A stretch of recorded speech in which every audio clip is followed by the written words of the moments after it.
Hey, hi, it's Meredith. I'm here with a message for Thursday, the 17th of February, 2022. I am noticing that not only for my channel, but the channels of some of my most favorite tarot readers, the messages have been more random and spontaneous and less daily. So this one is rather timeless, we'll say. It's not necessarily a daily message. And I'm excited to see what these cards want to share with us. I'm using a deck that, it's called the Cosmic Tarot. It often calls to me from the tarot cabinet, and I will take it out and I will shuffle it for a reading here on the channel, and no cards will fall out of it. It's very interesting. It talks to me quite regularly and then doesn't serve up any cards. Though today we've had a beautiful shuffle from the deck, and we're just doing straight tarot, no oracle, nothing else. The cards just want to get right to the business. So let's get right to the business. The first three fell out together. We've got, Queen of Swords. You gotta love her.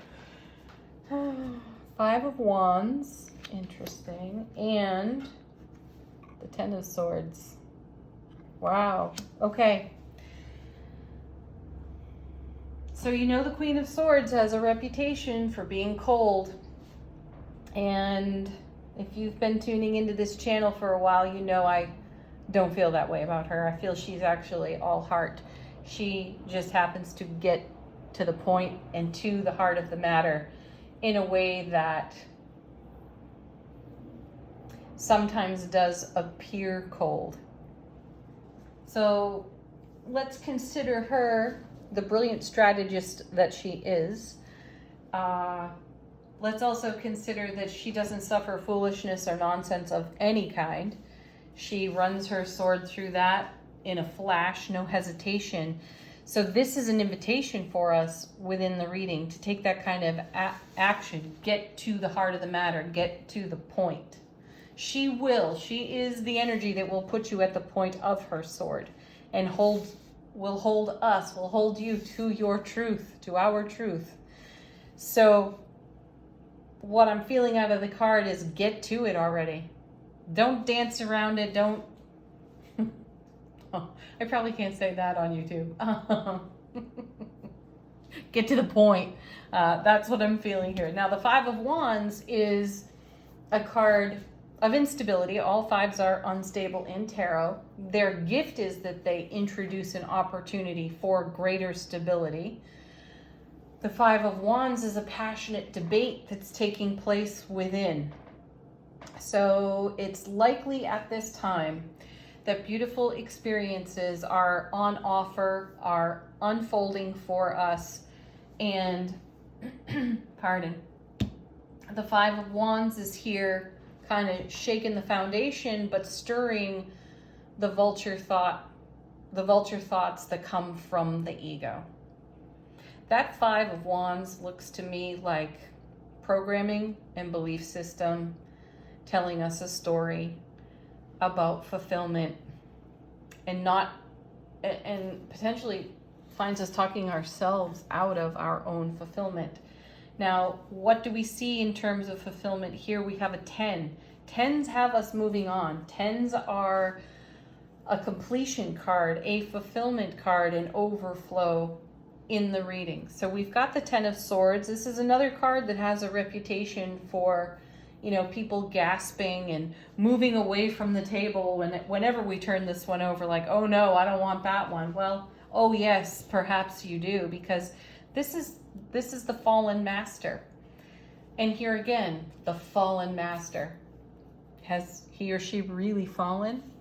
Or are we, like the Ten of Swords, shaking off all those swords because we've gotten to the heart of a matter with just the one sword in the hands of the Queen. We've cut out all the BS and the nonsense and the foolishness of an unstable, passionate debate that's coming up out of programming and storytelling from a time when experiences may have been less than ideal, right? And what tales did we attach to them? So this is fascinating because that message was coming out of the cards for us last week, the week before. How are we speaking over our lives? What spells are we casting with our words? And the feeling with the Ten of Swords is we're moving beyond that. We're recognizing when we speak out of vulture thought, out of programming, and we realize we're not even at the heart of the matter with whatever's in evolution for each and every one of us uniquely at this time. So we've got the Queen here reminding us through the divine feminine energy to be brilliant strategists about what we hold in heart space, because she truly is all heart. And she's saying, run this sword of truth through your Five of Wands debate, because that's old news. That was then, this is now. And then you have the Ten of Swords with the message of move on masterfully, because this master gets up, steps away from these swords and walks toward the horizon of a whole new beginning. So the question here that I feel in the cards is, how are you occupying your now moment? How are you making the most of your now present? And how much of your now are you basing on then or back when? And the Queen is saying, that's BS. Look at the contrast, look at the perspective, see how far you've blossomed, how far you've come in your own self-relationship, and live from that space into the ever-evolving now. Then we have, oh nice, the Three of Cups with the King of Cups. Oh, Swords and Cups. It's really stunning when they come out together. And here we have, that's the debate on the five right there. There's the instability. The debate between head, swords, and heart, cups. So look at this now. We've got divine feminine in the Queen being very decisive and succinct and honest and raw and authentic. And then we have divine masculine in the King of Cups, holding the Ace of Cups, sitting with the Three of Cups. This is a beautiful layout of cards reminding us to check ourselves and say, you know, do a check-in and say, are you in your heart or are you in your head? If you're in your head, are you in this old debate? Have you found the unifying point between head and heart? Have you just drifted off that unifying point? The Queen is saying, get to the point. Get to the harmony. Get to the unification within divine masculine, divine feminine, and bring your emotional integrity into all this sword energy over here. There's where we find the balance. So the Three of Cups is celebration. The King of Cups is being emotionally awake, aware, alert, and intimate in all aspects of our life. So that's really the harmony, because our decisiveness, our succinctness in the way that we think and express through our words and our deeds out of the swords is also softened, blessed, and in a state of overflow in the Suit of Cups. How sweet is that? So the Three of Cups is celebrating how we are making more of what's on offer to us. We see that in the three. And then we see this masterful king show up. This is us being in harmony. Does this mean being in harmony, feeling unified within oneself? Does this mean that we won't really ever feel the instability of the fives or the discomfort perhaps of the Ten of Swords? No, it doesn't. Though each time an experience comes around for us that feels unstable, that feels sharp and edgy, like this 10, we have an opportunity to respond differently. We don't have to choose a side within ourselves where one side is fear and one side is love. Really, the only answer is love, and allow our 5 and sometimes our uncomfortable 10 as we move on, move out, and move away from energies that don't serve our current process. Does not always feel good, but it does not reduce or diminish the love of now. The King and the Queen are reminding us of that. Next, we have Yeah. The Star. A beautiful creation card in tarot. It is a manifestation card, of course. I feel that the Star is the divine feminine aspect of the magician. This is us creating heaven on earth for ourselves.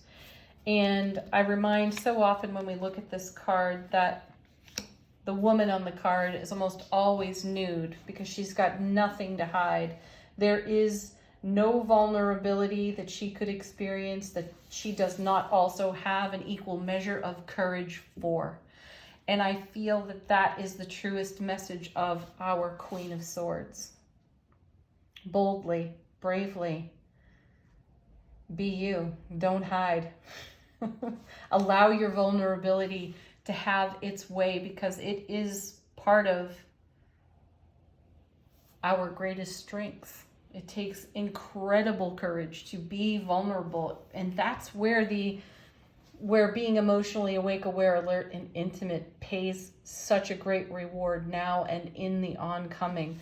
So whatever destabilizing thoughts potentially hold us back from living this experience over here with these cups, it's what's at the point of the sword today with the Queen. And the King is here reminding us that once this, whatever it is addressed, you have this beautiful overflow. It's eternal. It never stops. This 5 would have us feeling as if there is some separation there. And the cards are letting us know that there is no separation and we can choose this beautiful overflow. Even when there is discomfort. That discomfort is only awaiting an embrace of love, the love that we are. Let's see what's on the bottom of the deck, what's in the unseen. Look at this. 2 of Cups, Ace of Cups, Judgment, Ace of Swords even. Wow, gosh, it just goes on. 2 of Wands, the Hierophant, amazing. Okay, so the 2 of Cups, this shows the process for us. So remember, off the bottom of the deck, this is in the unseen. This is how the universe supports us. This is what's going on beyond the veil. And here's a peek beyond the veil. You have the 2 and the Ace of Cups. That makes the 3 of Cups, confirming that what is before us now can be trusted and celebrated because we have created it. We've brought it to life. The universe supports us with it. The Judgment card beautifully confirms the 5 of Wands because we're taking another pass, taking another look at an old story here. And does it hold up? Does it hold water from these cups any longer? I would say no. Now we have the divine and cosmic gift of the Ace of Swords, 2 aces in the reading. And the Ace of Swords is brilliant clarity, everlasting strength, and truth. You can trust the truth.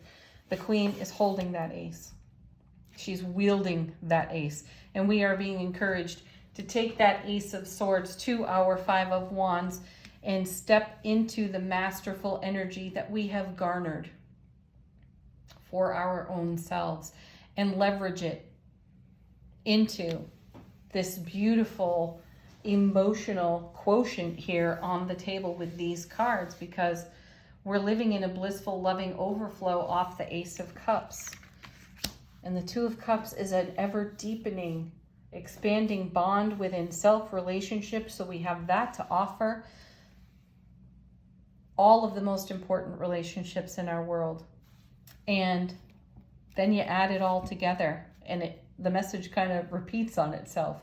It's really a beautiful arrangement of cards. So step forward with your Ace of Swords in hand, run it through whatever BS is on your 5, embrace some of the discomfort of that 10 of Swords so that you can masterfully lean into and trust all the gorgeous energy flowing out of these cups and the Star. Stay true to you, and it will be easy to stay true to maintaining what's in heart space as it evolves and becomes heaven on earth. Thanks for being with me today, everybody. Peace, love, joy, happiness to each and every one of you. Namaste.